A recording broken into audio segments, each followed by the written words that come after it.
Welcome to Get Paid for Your Pad, the definitive show on Airbnb hosting, featuring the best advice on how to maximize profits from your Airbnb listing, as well as real-life experiences from Airbnb hosts all over the world.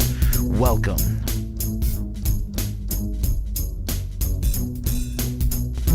Get paid for your pad. Get paid for your pad. Get paid for your pad.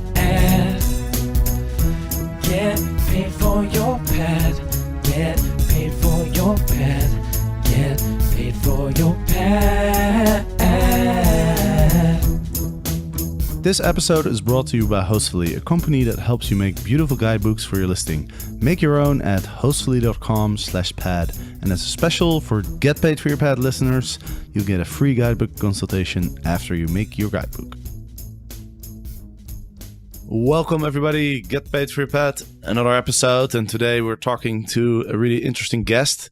He is a lawyer who paid off $87,000 in student loans in 2.5 years by choosing not to live like a big shot lawyer. And he's also sharing all of his experiences on a blog that's called the Financial Panther.co. And he has a lot of side hustles, and one of them is Airbnb. So we're going to learn all about that. So Kevin, welcome to the show.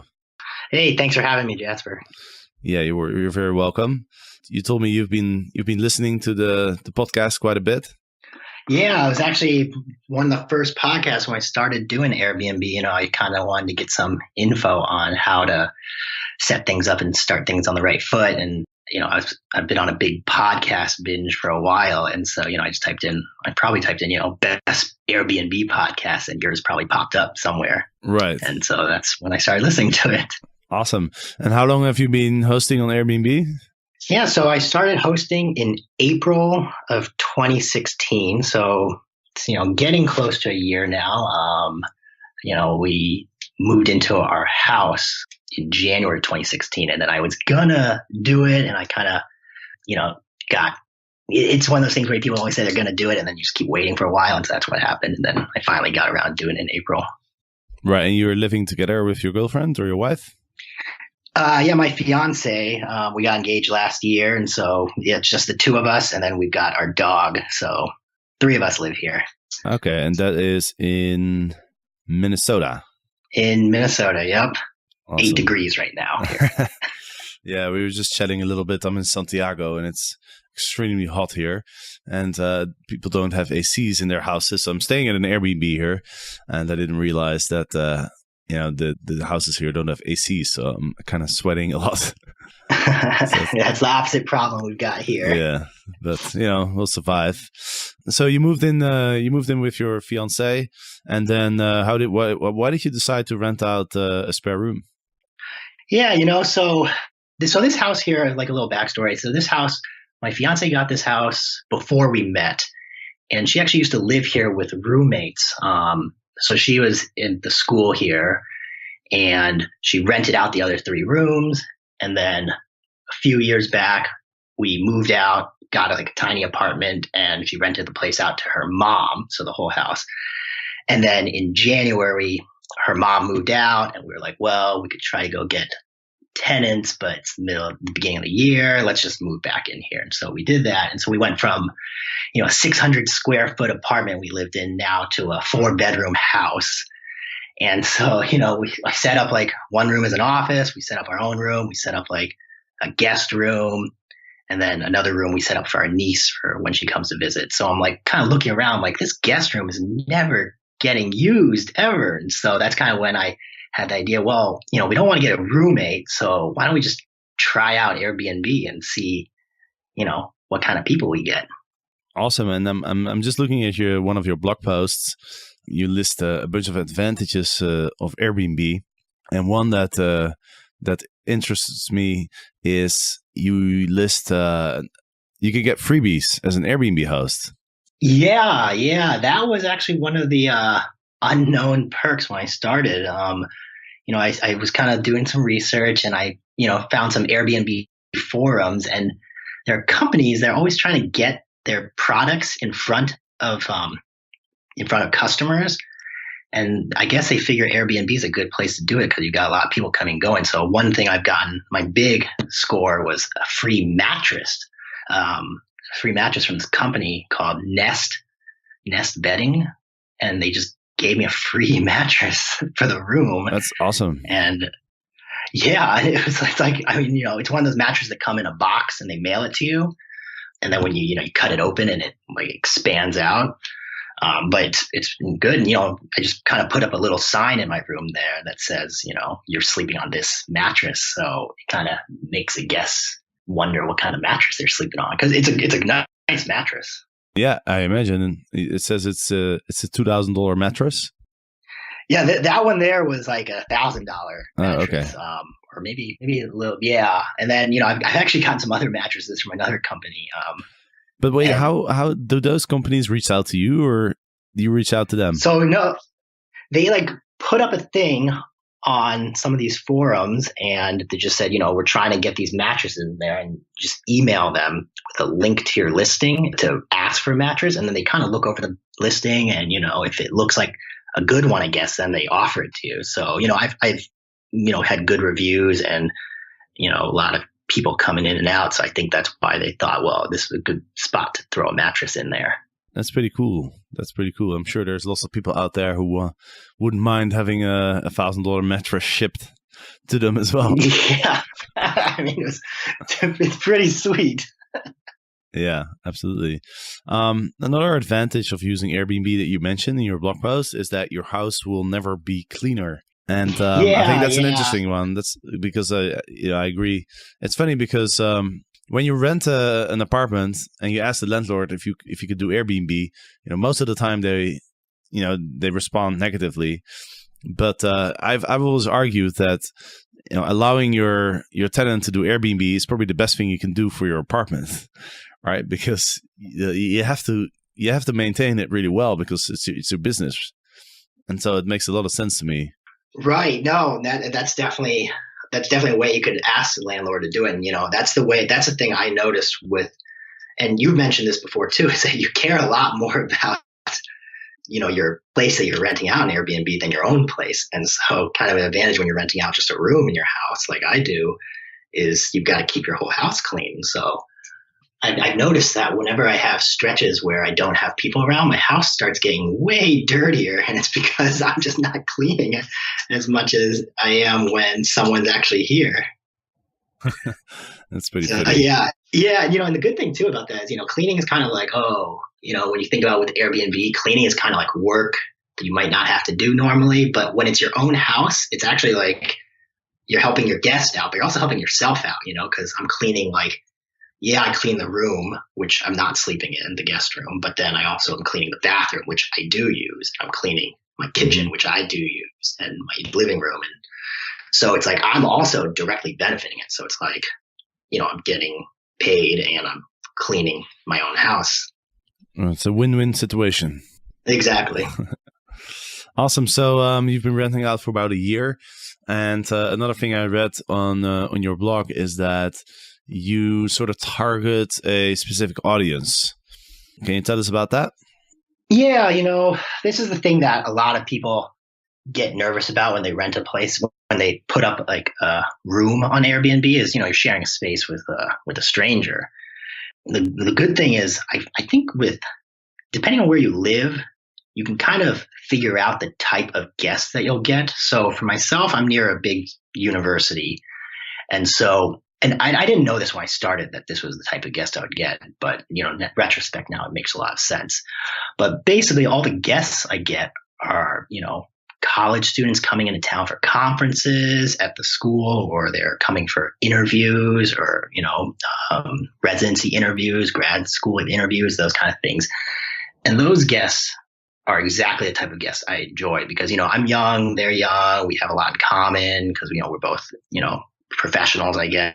And so it's like, I guess, those are the type of guests I've been targeting. And it's just like very good, I think, when you figure out, because then you kind of know what to expect from all your guests when they're kind of all the same. Yep. Makes sense. And also, you probably know exactly what those people are looking for because you can kind of like relate to them. That's exactly right. Yeah. And, the thing that those kind of guests, these students, they're just looking for a place that's, affordable and clean and, comfortable and close to the school. And so that's exactly what I give them. And another bonus with those kind of guests is they're not in my house very much. So, most of them come, they've got their interviews, they're all day long and then they're gone. People, or they have their conference and they're gone the whole time. They just come back to sleep. So it's kind of a nice bonus because, I still make use of that room without really giving up that much of my privacy because they're only around for a little bit. Right. So you don't typically spend much time with your guests? Yeah, not really. And I kind of can get a feel of whether the guest wants to hang out with me. I've had some guests where, I'll just go and grab a burger or a beer with them at a restaurant across the street or down the street from us. But most of the guests, it just seems like they're just here. They just want to get to their interviews or whatever they're doing the next day. And so they just come and then they just go into their room and, I don't even see them at all. No one ever uses the kitchen. No one really ever hangs out to watch TV or anything because everyone's got their phones and computers anyway. So they just watch stuff in their own room is my guess. So yeah, that's I guess that's kind of what's been happening. Right. Have you had any really memorable experiences? So we had in August of last year, we had 2 dental students staying with us. They were just about to start dental school and their lease was coming up. Their lease was starting in September, but their school started in mid-August, so they need a place for 2 weeks. So Airbnb is exactly perfect for that kind of thing because they basically, they can't find a place for 2 weeks otherwise. And so, these people are dental students, and my fiance actually went to the dental school here and is a dentist. So it was like, we became friends with them, really. These were people kind of very similar to us. And, honestly, even if they weren't Airbnb, we probably would have been friends with them. And we still are friends with them because they still live in Minnesota. So I guess that's kind of a memorable one. And, they're very sad when they left, too, because they hugged us and thanked us for letting us stay with them. Letting them stay here for the 2 weeks. Yeah, that's very cool. Did you ever have any issues with guests or not? No, that's the biggest fear I had when I started. The big fear everyone has with Airbnb is someone's going to come in and steal your stuff or break something or whatever. And the good thing is, I think when you're renting out a room in your house, that kind of thing is just so much less likely to happen because you live in the house too. And, I like to think more people are just normal than we think, because we just hear so many horror stories sometimes because, the media likes to pick up on that stuff. And, I have my friends say, hey, how can you let some stranger in your house? And really, everyone kind of knows, they kind of understand, I'm just coming here, I'm staying in someone's room, it's kind of like being a guest in someone's house. So they're really very nice. People tiptoe around. They don't really make ton of noise, and they always ask before they even just using things like the microwave or something. People always ask me if they can use it. I'm like, of course you can. But I guess that's one of the most important parts of the hosting. If you're hosting if you're renting out the room and you're sharing stuff with your guests, communicating to your guests what they can use and what they can't. I imagine that, I've always rented out the entire room, so I don't really have any experience with this. But I just imagine that, if I'm staying in somebody's house and we're sharing, then, that would be one of my biggest question marks would be okay, am I free to just, grab whatever I need and use whatever I want to use? Or should I kind of keep to myself in my room? So do you let your guests know up front? Yeah. So, I always do a kind of walkthrough with them when they get here, kind of explain where things are and how to use things. Most of the time people don't really want to use any of my stuff because they're here for a pretty short time. Another thing I do is I have a guidebook that I actually use through Hostfully, which I always email to everyone right before they come here. And so it tells you, what you can do. And here's stuff in the kitchen and here's stuff in the bathroom and so forth. And so, yeah, I probably could get better at communicating exactly what people can use. But I think people just kind of, no one ever eats any of my food or anything. They always ask before they do anything, which I guess is just kind of lucky, I guess, that's happened. Well, apparently you're doing a pretty good job, because I'm looking at some of the reviews, and they're all like glaring 5-star reviews, and everybody talks about how you and your fiance are such good hosts, how you're taking care of everybody, and somebody even mentions that burger joint that you were talking about earlier. Yeah. So it seems like you guys are really doing a terrific job. And so, what would be your top 3 tips for people who are, maybe in a position that you were in a year ago, where you're thinking about starting, but you're kind of a little bit reluctant? What would be the 3 tips for people to get started and become a Superhost as quickly as you did? Yeah, well, so first tip is, just get started. Because a lot of people are so scared of all the things that could go wrong, and that's understandable. Like, stuff can go wrong, but most of the time probably won't. And if you're nervous about that, you can always kind of just do it a little bit. Rent out, try out renting it out one time, just see if it's for you, and if it's not, then it's not. So that's my first tip, I guess. Just get started. Number 2 is the having good communication. Because that's one thing that my guests always like is because I'm not always home. I work, both of us, my fiance and I, we both work a regular day job. So I'm always contacting my guests in advance, letting them know, how to get into the house if I'm not here. And I always send them a link to the guidebook, and I have a guidebook in the room as well. So I've got a lot of stuff that shows that I'm there to help them. And that I'm like a normal person, which I think, someone booking a room in a house really appreciates, because, for the guests too, they're kind of a little bit nervous probably if they are staying with a stranger they don't know. So it's kind of good to talk to them beforehand, make sure that they know that, you're there to help.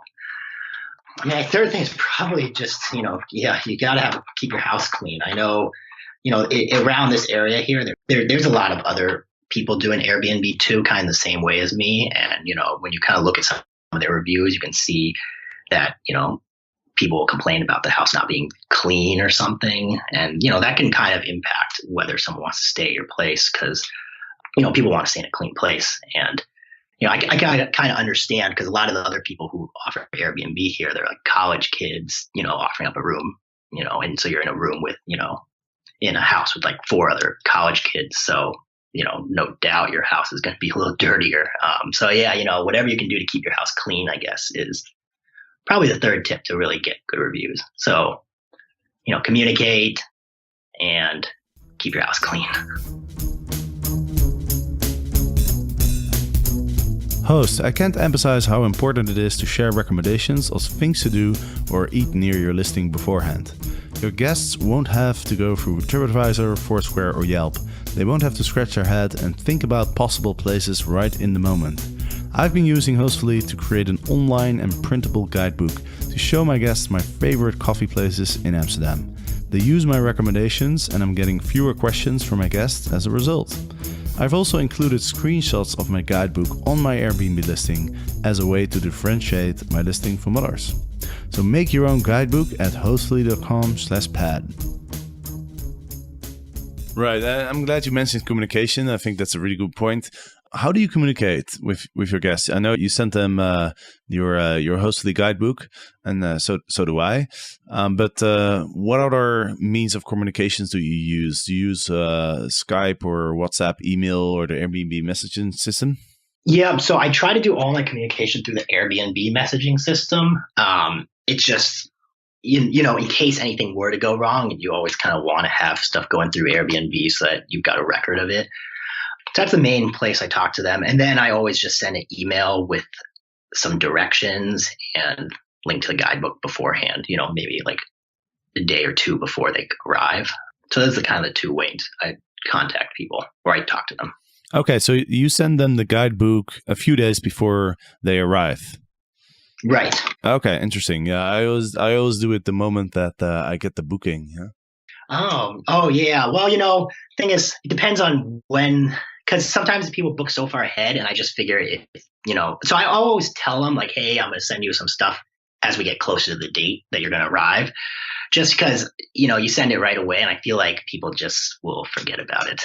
Whereas when you send it just like a day or two before they come, they will take a look at it and will remember. Right. Yeah, that's an interesting point. I hadn't thought of it. But, another thing we could do is we could send them the guidebook when they book and then send them another email a few days before they check in. Yeah, that could be it. another way to do it too. Right. That's not a bad idea too. And maybe I'll think about doing that actually. Yeah, because I don't know. I probably could just do it right away because it's easy enough to automate it. You could just automate an email out right away, basically. Yeah, exactly. Saying, yeah. Here's a link to the guidebook. Yep. Wait, can you put links in the messages in Airbnb? No, so I think links get blocked there. So that's why I always have to send it through an email. So I'll send it to their Airbnb email.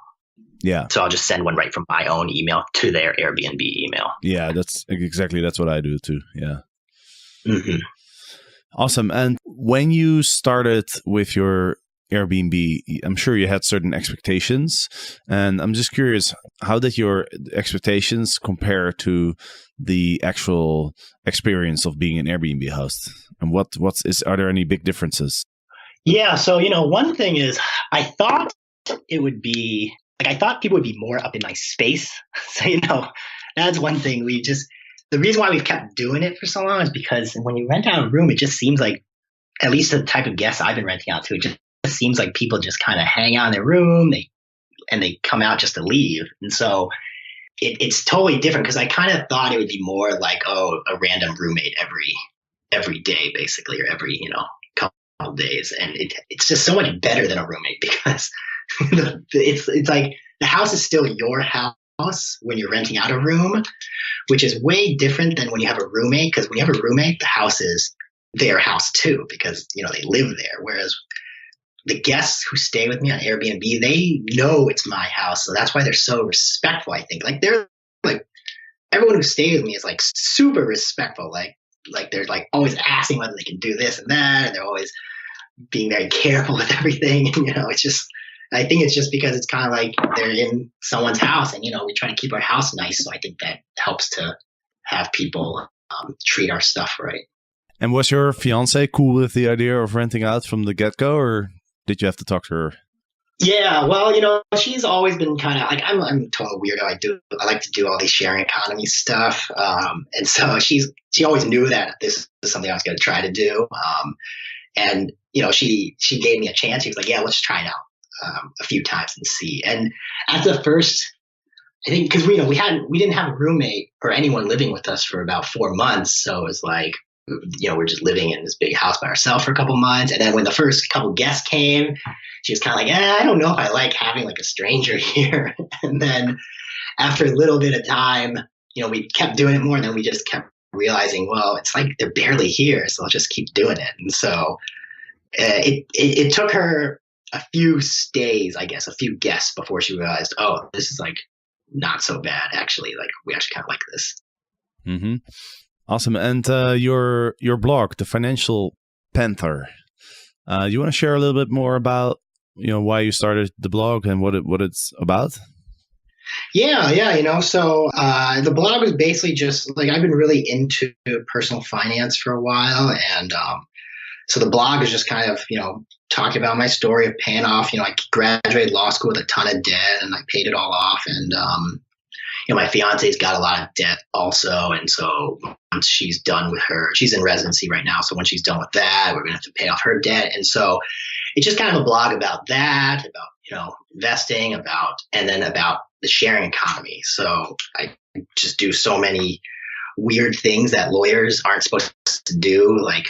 Lawyer isn't supposed to rent out a room on Airbnb because, they're a lawyer. They make plenty of money. They don't need to do that. And, I do it because I think it's fun. I don't necessarily need the money so much. I mean, it helps, but I just find it fun to do. And so I do a lot of those kind of sharing economy gigs. So, I also do a little bit of dog sitting on the side, sort of there's kind of these services that are kind of Airbnb for dogs. And so I do that too. And then, yeah. So I'm actually dog sitting a dog right now. So yeah, it kind of helps. I could hear it. Right. That's what my dog was barking. My dog was barking with the other dog. So We do that. I do a little bit of Postmates, which is kind of like a delivery service, kind of like an Uber for food. So I do a lot of these weird kind of side gigs. I just have a lot of fun doing, and that's what I blog about and write about. Yeah. Yeah, that's cool. You're kind of like a micropreneur, I think is what they call them. People who use all these different platforms to make money. That's exactly right. And, that's one of the things I blog about a lot is how easy it is nowadays to make some side money like that. And I actually always share what I made every month from these kind of little things. And, it's surprising because it doesn't take up very much time, like when you kind of incorporate it into your life already, it's not like a huge time spend on all these things. So, like even with Airbnb, it's like, yeah, it takes up some time, but it's like time I'm using for myself too, because I'm cleaning my house for me. And so it's kind of like I just incorporate what I'm doing already to make a little bit of extra money. And for a lot of people, especially with guest rooms, like so many people have these big houses with just like guest rooms sitting around doing nothing. So it's like, it's nice to be able to just make a little bit of money off of it. Absolutely. Yeah. What I really like about your blog is you're sharing a lot of figures. I'm looking at a graph of your net worth. I'm looking at very specific reports on how much you've made with all your side hustles and stuff. So, I think it's very, very insightful and very useful for people. So if you're interested in learning how to get out of debt, how to make some extra money on the side, go to the financialpanther.co, and then I'm sure there's lots that you can learn. All right, Kevin. Well, thanks a lot for coming on the show. Really appreciate it. And I think you shared some cool stuff with us. So thank you very much. Yeah, thanks a lot, Jasper. I'm glad to be on the show. Absolutely. And, Kevin's been listening to the podcast for a while. If you're listening right now and you're thinking, hey, I kind of want to share my story, feel free to just send me an email at jasper@getpaidforyourpad.com.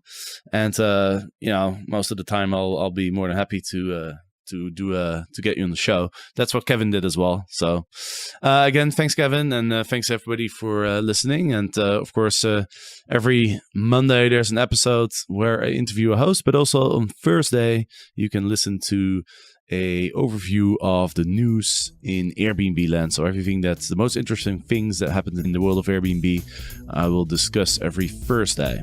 So thanks everybody, and see you next time. Get paid for your pet. Get paid for your pet.